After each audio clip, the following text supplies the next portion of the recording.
Good day, everybody. Here for another evening studying the Bible. Uh, Picking it, we did up to verse 15 last time. Starting at verse 16 today,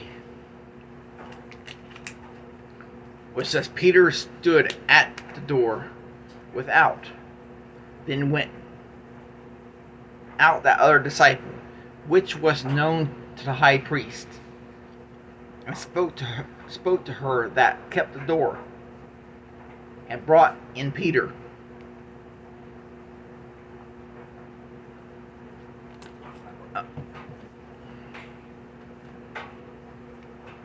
Without means Peter was standing outside. He was probably better off outside than being in a place he wasn't strong enough to stand. So let me adjust the camera here. Okay. He's probably better off outside than being in a place where he wasn't strong enough to stand. But also, there is a fact here we miss.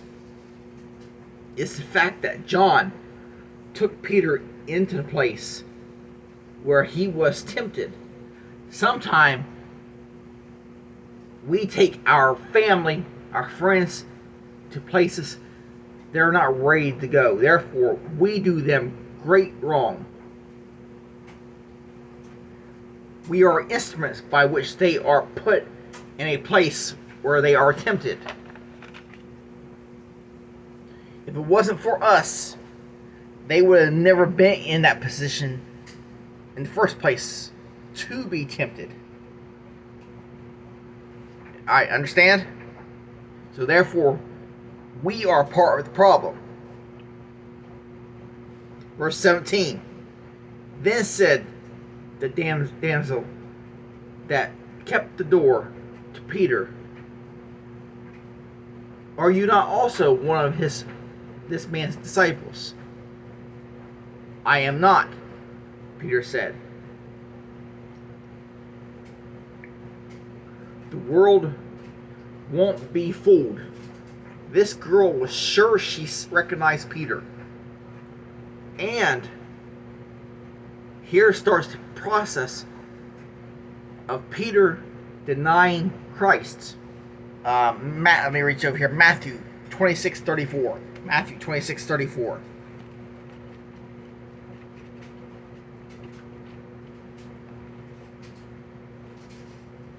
Matthew 26:34. 26:34.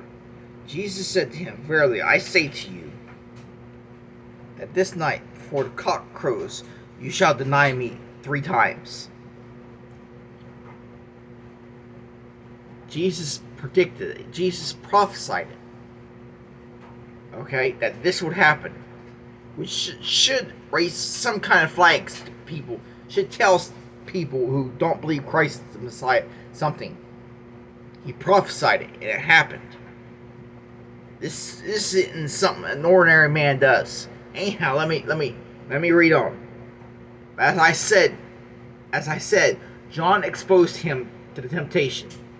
Peter exposed himself because he never should have been there with John. How many times do we go places we shouldn't go hang out with friends? We shouldn't go hang out with in the cold air of sin. Okay?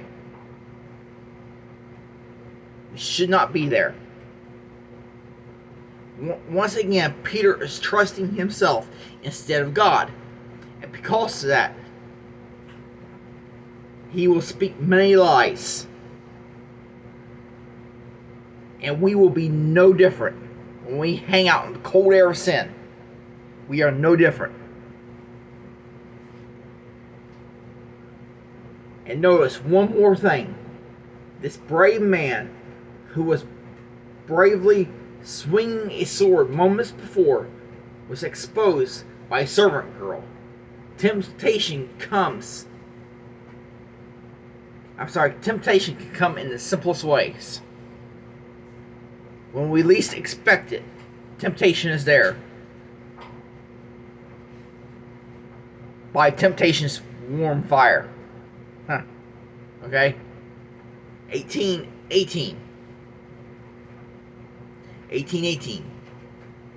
And the servant and the officer stood there who had made a fire.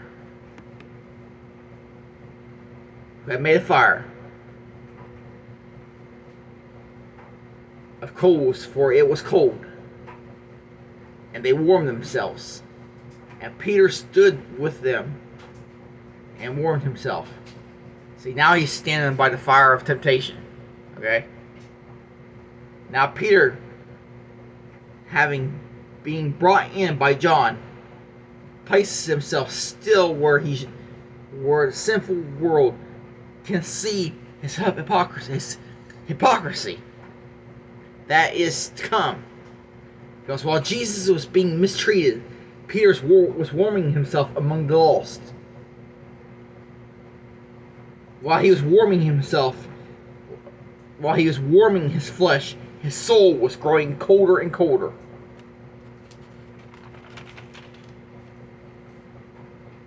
Okay? Many of this world have the warmth of pleasure, riches, stature, but the soul is growing cold. That worldly warmth doesn't warm the soul. 1819. The high priest then asked Jesus of his disciples and his doctrine. Here the trial really begins. 20. Jesus answered him, I spoke openly to the world. I ever taught in the synagogues and in the temple, where the Jews always resorted, and in a secret I have said nothing. 21. Why askest thou me? Ask them which heard me. What I've said to them, behold, they know what I said. Jesus openly answered and only showed. He openly answered and only answered the question.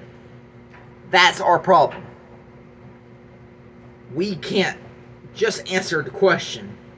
We have to keep talking in our hubris, trying to defend ourselves, then end up incriminating ourselves or causing bigger problems.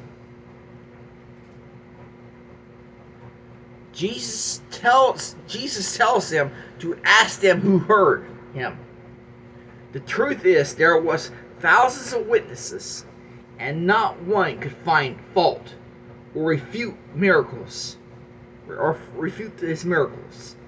The very fact that there is so few testify against him out of the tens of thousands itself proves that there was no fault.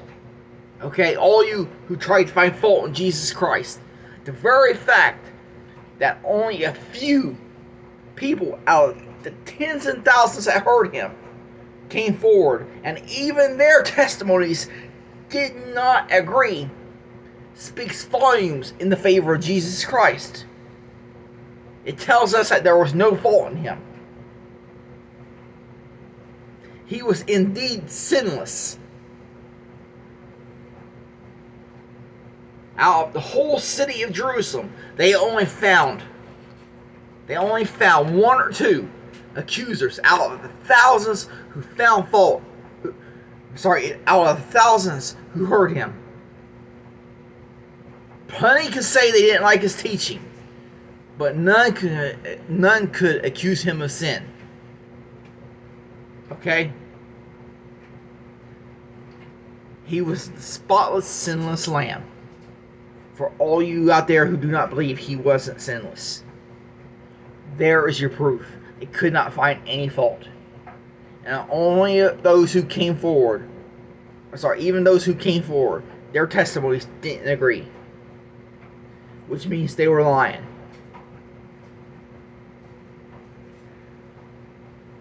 Okay?